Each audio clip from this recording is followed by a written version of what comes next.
Nunca talvez esse país tenha discutido tanto quanto é o fato de ser brasileiro e se o país tem ou não tem jeito. Nunca você se viu discutindo tanto as suas expectativas em relação ao país e talvez o que o país espera de você. Para falar um pouco mais desse assunto, Laurentino Gomes está conosco, autor de uma série famosa sobre a história do Brasil, 1808, 1822 e 1889. Eu me lembro das aulas de história, Laurentino. Bem-vindo de novo, Laurentino. Obrigado. Eu vou começar com uma pergunta que é das mais capciosas. Você é otimista ou pessimista em relação ao Brasil? Eu sou por otimista. Quê, claro? Ah, é? Eu sou otimista, o que não significa ser ingênuo. Achar que o país é fácil de resolver e que os problemas são simples. Não. O Brasil é grande, complexo, diverso, um país com muitas realidades regionais, culturais, com histórias muito diferentes, com graus de desenvolvimento muito diversos. Então, por isso que o Brasil, quando se tornou independente, ele foi chamado de Império do Brasil e não Reino do Brasil. O Reino de Portugal era um país relativamente homogêneo, pequeno, muito parecido do ponto de vista demográfico, regional, geográfico, assim por diante. O Brasil não. O Brasil é, por natureza, um país difícil de construir. Então, por exemplo, você imagina, o Congresso Nacional ou a Presidente da República, ela tem que tomar decisões que valham para Caxias do Sul, para Caruaru, Tabatinga no Amazonas e assim por diante, que são realidades muito diferentes. Se você levar em conta a complexidade do Brasil, você percebe o seguinte, que o Brasil tem muito potencial, mas que as dificuldades são igualmente proporcionais. Então, por isso que eu acho que tem que calibrar as expectativas. Eu acho que o Brasil melhorou muito. Aliás, se você observar o Brasil hoje da perspectiva do noticiário do dia a dia, há razões de sobra para ser pessimista. A corrupção é endêmica, a violência também, há muito desmando no Estado brasileiro, as pessoas estão muito perdidas nas grandes cidades, há problemas de toda a natureza. Mas se você olhar de uma perspectiva histórica, nós caminhamos muito. Se você imaginar que na época da chegada da corte de Dom João ao Rio de Janeiro, 200 anos atrás, 99% dos brasileiros eram analfabetos, o Brasil melhorou muito. Ou se você imaginar que até 50 anos atrás, metade da população ainda era analfabeta, e que esse era um país rural, isolado, de monocultura quase, hoje o Brasil é um país de economia complexa, um país grande, um país urbanizado, um país que se abre ao mundo e é oxigenado pelas ideias que chegam de fora, mas também participa dessa transformação pelas ideias. Um país em que as pessoas podem morar fora, ter novas experiências, ter acesso às redes sociais. Nunca a informação e a cultura foram tão democratizadas do Brasil. Qualquer um tem informação da melhor qualidade a um clique de um mouse, basta ser criterioso. Então, acho que tem razões de sobra para acreditar que nós temos os instrumentos de transformação que nós precisamos. Por que temos essa natural, eu estou falando evidentemente da média, e quando digo média, para evitar outro drama nesse país, que as pessoas começam a fazer tudo por divisão de classe, e acho que isso depõe contra, porque a média dos pobres não pensa diferente da média dos ricos ou da média dos de classe média. Por que a média de nós brasileiros tem problema para entender esses avanços? Porque avanços existiram, não é nenhum sonho lunático dizer que o Brasil avançou e avançou muito. Se avançou muito do Império para cá, avançou muito nos últimos 20 anos. Sim. Talvez não se visse coisas no Brasil há tanto tempo com avanços que se tem hoje. Por que a gente tem problema em reconhecer no que realmente somos bons? Eu acho que tem duas razões. A primeira é que o ser humano, e o brasileiro em particular, é por natureza um ser ansioso. Eu acho que tem algumas ilusões que nos venderam no passado. Ansiedade, é então. ansiedade, mas por razões históricas. No passado nos venderam o mito de que o Brasil era um gigante adormecido. Isso. Com grande potencial, que em algum momento ia acordar e ia se tornar uma potência mundial de primeiro time. E está demorando para isso acontecer. Não acontece, o Brasil fica para trás, o Brasil perde oportunidades. E aí isso vai criando um grau de ansiedade muito grande, porque se contrapõe com o mito que foi desenvolvido desde a época do Império, do gigante adormecido. Essa é uma questão. A outra é que realmente nós somos uma sociedade com passivos históricos muito grandes. E nós não conseguimos resolver esses passivos no passado. Então, o Brasil não fez reforma agrária no momento adequado, que era meados do século XIX, quando os Estados Unidos distribuíram terra na fronteira oeste para atrair imigrantes e desafogar as tensões sociais daquele momento. O Brasil não fez isso. O Brasil concentrou a propriedade da terra. O Brasil não alfabetizou as pessoas no momento adequado, que também era o século XIX. O Brasil acabou com a escravidão e abandonou os seus escravos à própria sorte. São várias coisas que o Brasil foi acumulando como passivo social. E uma sociedade nacional, ela é um pacto que se perpetua no tempo. Se uma geração não fez o que tinha que fazer, a outra vai ter que fazer. Essa história de geração perdida não existe. Se uma geração não resolver os seus desafios, a geração seguinte vai pagar. Quer dizer, quem está desistindo do país hoje, com um desânimo exagerado, o filho dele é que vai ter que fazer o que ele não está fazendo. Exatamente. E as pessoas têm consciência disso? Deveriam ter, até porque aí entra essa perspectiva monárquica do poder, né? De que o brasileiro acha que quem vai resolver os problemas é uma entidade intangível, que é o Estado, ou o imperador, o pai de todos. É uma coisa freudiana, né? Um pai que vai cuidar de nós todos e vai resolver, vai prover todas as necessidades que nós temos sem que nós precisemos participar.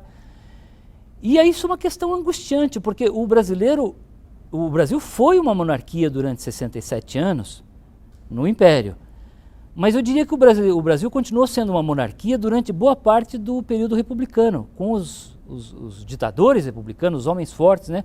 Como Getúlio Vargas do Estado Novo, os generais de 64. Era uma república fardada monárquica, eu diria. Aí nós escolhemos uma via nova, que foi a partir da campanha das diretas de 84, em que o povo na rua pediu o direito de votar, portanto de participar, de ele construir o Estado brasileiro. Em 93, o brasileiro celebrou num plebiscito que o Brasil era uma república e não uma monarquia, mas nós não assumimos essa república ainda. Nós continuamos tendo uma visão monárquica do poder. Então, o brasileiro espera muito do Estado, mas ele não participa da atividade política, o que é uma coisa muito complicada. Então, inclusive os jovens. O ano passado, por exemplo, nós tivemos manifestações de rua, em que os jovens foram para as ruas se manifestar. Isso é muito bom, é um sinal de vitalidade da democracia. Mas esses mesmos jovens, em 2010, muitos deles defendiam o voto nulo.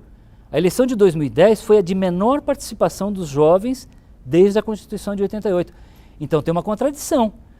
Você não pode querer mudanças políticas e não participar com o instrumento legítimo que a República, a democracia conferem às pessoas, que é o voto. Democracia e voto nulo são contradições. Não dá certo. Então é preciso mudar essa ideia.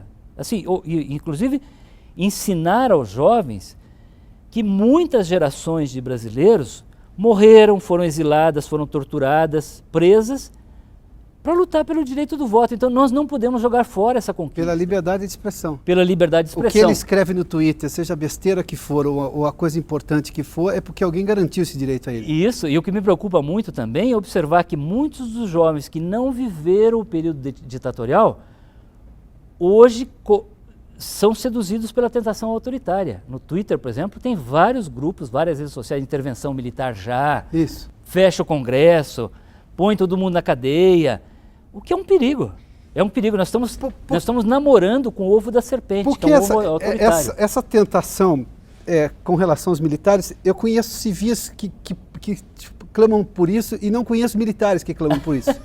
Os militares jovens não querem nem saber disso, até porque sabem... Você tem razão. Outro dia eu estava dando incrível. Eu estava dando uma palestra para estudantes em Araçatuba, e aí um estudante me fez uma pergunta curiosa. Ele falou: o exército brasileiro é ditatorial? É por causa do exército brasileiro que nós nunca tivemos uma democracia? Eu falei, não. A sociedade civil brasileira é autoritária. Os golpes militares que nós tivemos, por exemplo, 1889, na Proclamação da República, ou a Revolução de 30, que foi um golpe militar, ou 64, as Forças Armadas foram seduzidas por uma grande parte da população civil que não via nas instituições de então uma via para resolver os problemas. Então começaram a seduzir os quartéis para atalhar caminho. Então você pode ver como um golpe militar por um lado, ou como um golpe civil, em que as Forças Armadas foram instrumentalizadas para fazer mudanças pela força que determinados grupos civis não conseguiam viabilizar pelas urnas, por exemplo. Então, Não é verdade que são as Forças Armadas que são autoritárias no Brasil. A elite brasileira, não só a elite econômica, mas a elite política também, inclusive de esquerda, é autoritária quando isso lhe convém e seduz as Forças Armadas quando isso lhe convém também. Você fez uma menção que o Brasil perdeu a oportunidade de fazer a reforma agrária no século XIX, de fazer uma reforma educacional ou prover educação à maior parte das pessoas também na mesma época. Essa mesma elite hoje, de alguma forma, se sente culpada e talvez por isso o país avance pouco, porque o sucesso não é premiado no Brasil. O sucesso é um problema, fazer sucesso. É um problema ser eficiente no Brasil. Por que você é, sendo que a maioria não é? Essa reclamação é tão comum quanto talvez qualquer discussão sobre o país. Eu me pergunto onde é que está aquela parte do individualismo insuportável que talvez venha lá do século XIX. Porque eu já tinha gente muito bem educada no Brasil no século XIX. Se aqui no país, ou que foi estudar fora porque era filho de Barão do Café, ou era filho da elite ainda do Império, essa gente já era bem educada. Eu não tinha uma população inteiramente de ignorantes. Eu tinha gente educada, uma pequena parcela, mas tinha. Não era um individualismo não achar que eu tinha que prover a mesma coisa, ou seja, em divisão de terras, e dar a ele a chance econômica de crescer também? Esse individualismo brasileiro não é uma chaga nossa que talvez esteja no DNA? Sim, é verdade, é verdade. É importante levar que nossa origem colonial é extrativista, né? É do aventureiro que vem aqui, extrai os recursos naturais e vai embora. Você não tem uma colônia de ocupação como você teve, por exemplo, na parte norte dos Estados Unidos. Ao contrário, aqui o português ele veio, ele era acostumado a fazer o comércio das especiarias no Oriente, e essa foi a perspectiva. Quem veio para cá para ficar definitivamente foi o escravo. O Brasil importou 4 milhões de escravos nos 350 primeiros anos. 40% de todos os escravos que vieram para a América tiveram como destino o Brasil. O Brasil foi o maior empório, o maior mercado negreiro das Américas. E o Joaquim Nabuco diz que a escravidão corrompeu, deturpou toda a forma como nós poderíamos ser constituídos. Primeiro, fez com que uma parte dos brasileiros passasse a se julgar superiores aos outros. Os senhores escravos em relação aos outros que sequer cidadãos eram, não apareciam nem nas estatísticas. Então, uma visão de um ser humano em relação ao outro distorcida. Corrompeu a forma como nós vemos o trabalho. Eu cito no livro 1808, os estrangeiros diziam que na época da chegada da corte, trabalho era sinônimo de escravo no Brasil. O branco não trabalhava. Então, se você saísse para a rua para carregar um livro ou um guarda-chuva, quem carregava era o escravo que ia atrás de você, não você. Porque trabalhar era sinônimo de coisa menor. Então, distorceu o valor que nós damos ao trabalho. Quem trabalha é o escravo, quem trabalha é o menor, é o pobre. Outra coisa, desviou os capitais. Então, o Brasil, até meados do século XIX, todos os seus capitais estavam mobilizados para o tráfico negreiro. O Joaquim Nabuco fala disso também. Enquanto os outros países conseguiram desmobilizar capitais para industrialização, para ferrovias, inovações e tal, o Brasil manteve um capital preso ao tráfico negreiro, à escravidão. Então, são passivos que nós carregamos. Então, eu acho que... E tem outra coisa, a perspectiva monárquica novamente. O imperador, a monarquia que provém tudo. Na época colonial, organiza o território, ocupa, depois, durante o primeiro e o segundo reinado, ou a chegada da corte, constrói o Estado de cima para baixo, distribui benefícios dos negócios públicos e privados, distribui títulos de nobreza, é o rei que organiza tudo, sem que as pessoas precisem participar. Um Estado forte, centralizado. Então, eu cito no livro 1822 que na época da Constituinte de 1822 e 23, alguns comerciantes faziam moções à Assembleia Constituinte dizendo o seguinte: eu já tenho o alvará do meu albergue de beira de estrada para servir café, por que agora também preciso de um outro alvará para servir comida? Olha o grau de interferência desse Estado na vida pública e privada. Era o começo da burocracia, então? O Joaquim Nabuco fala isso, que o Estado no Brasil ele era tão forte, tão poderoso, que todo mundo queria ser funcionário público. Todas as outras vias estavam fechadas. Mas até muito recentemente... Este ano de 2014, 13 milhões de jovens brasileiros vão se inscrever em concursos para funcionarismo público. Por quê? É um país que não premia inovação, um país que não premia o lucro, o sucesso, aliás, um país que demoniza o sucesso. Então, num ambiente assim, que nós continuamos com um Estado forte, centralizado, tanto quanto era na época da monarquia, as pessoas querem ser funcionárias públicas. Por que eu vou correr risco na iniciativa privada? É melhor eu ter estabilidade no emprego, uma aposentadoria garantida, do que correr risco. Nesse país, a burocracia vai ser cada vez maior, mais complexa, mas a possibilidade de que surja um Steve Jobs inventando iPhone e iPad é zero. Por quê? Porque o país fecha as portas à inovação, ao risco. É um país avesso ao risco. Você tem falado sobre história, obviamente, até por conta dos livros, mas esse nosso problema com não fazer as pazes com a história, com a nossa história, de não entender onde houve avanços, de não entender onde os problemas começaram para poder resolvê-los, ou seja, a gente sempre culpa a história. Isso acontece porque acontece hoje porque acontecia no passado, porque começou lá.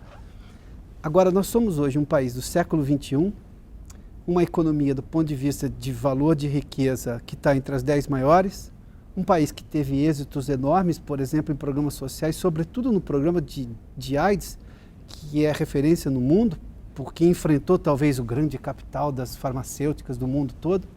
Não bastasse isso, há uma série de outras coisas que eu não precisaria citar aqui. Eu sou um país eficiente, que convive com o endividamento social. Sim, o agronegócio, eficientíssimo. Exatamente.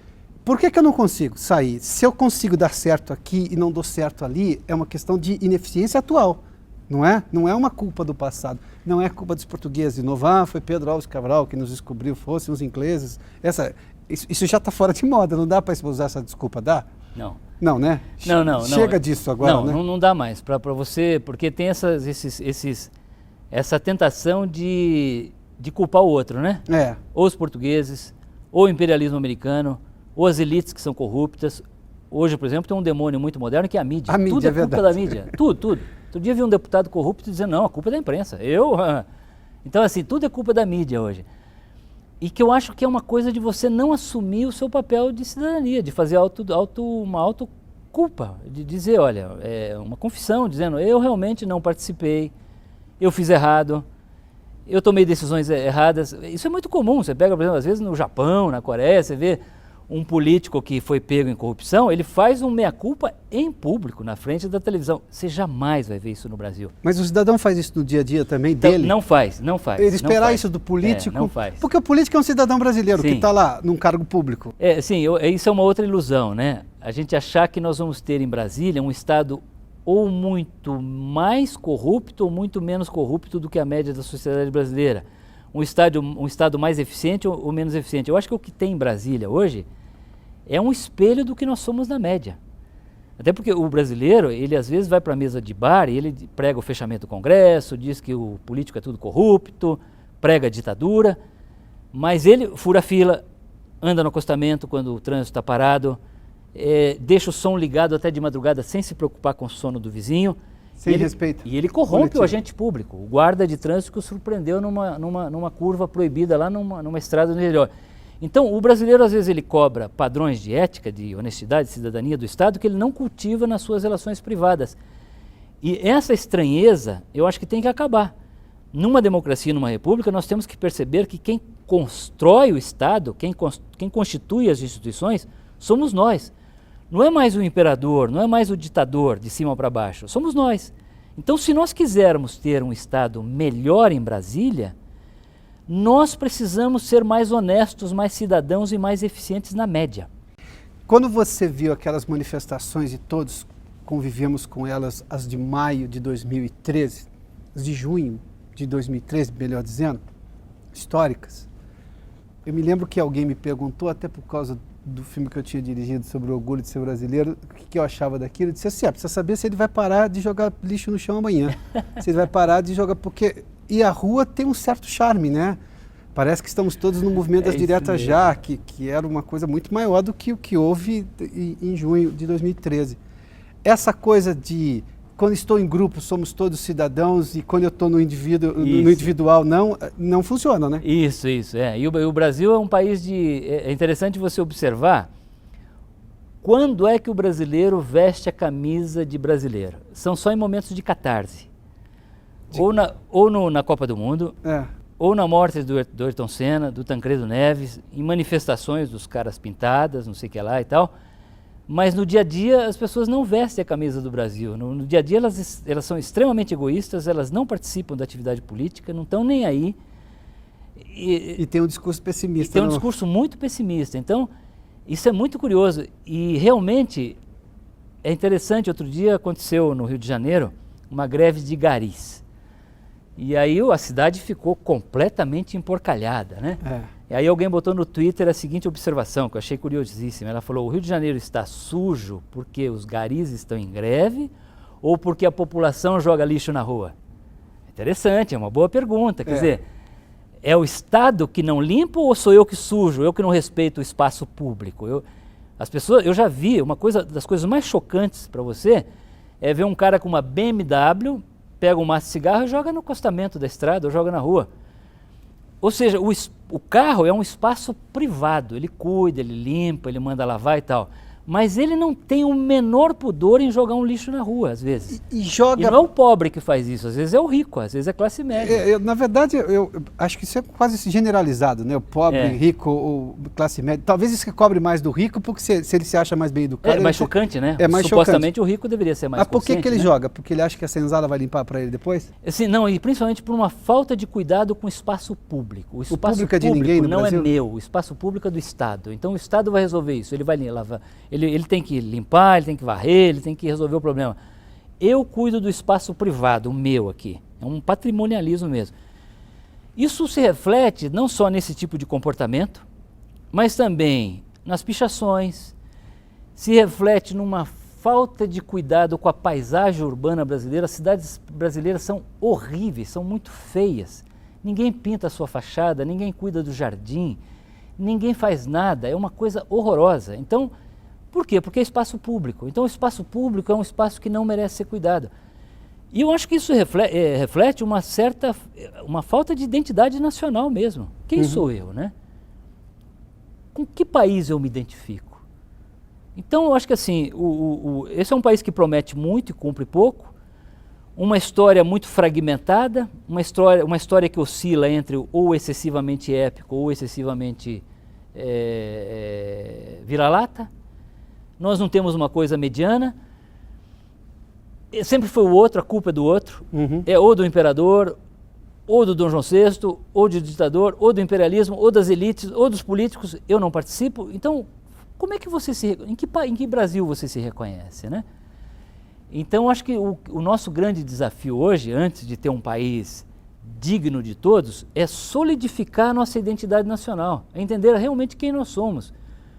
Por exemplo, tem um mito de que o brasileiro é cordato, bonzinho. Se esse mito é verdadeiro, como é que as cidades brasileiras estão tão violentas? Então, quem sabe nós devemos começar a aceitar a ideia de que nós não somos tão cordatos, tão bonzinhos quanto nós imaginávamos que nós éramos. Que nós somos violentos, sim. E começar a lidar com isso. Como é que nós resolvemos isso, né? Eu acho terrível essa ideia do brasileiro bonzinho, do brasileiro cordato, amigão, porque é uma negação do que nós vemos na rua todos os dias. Não é isso que nós vemos nas ruas. Aí a conta não fecha. Aí a conta não fecha, você tem uma esquizofrenia. Laurentino, obrigado.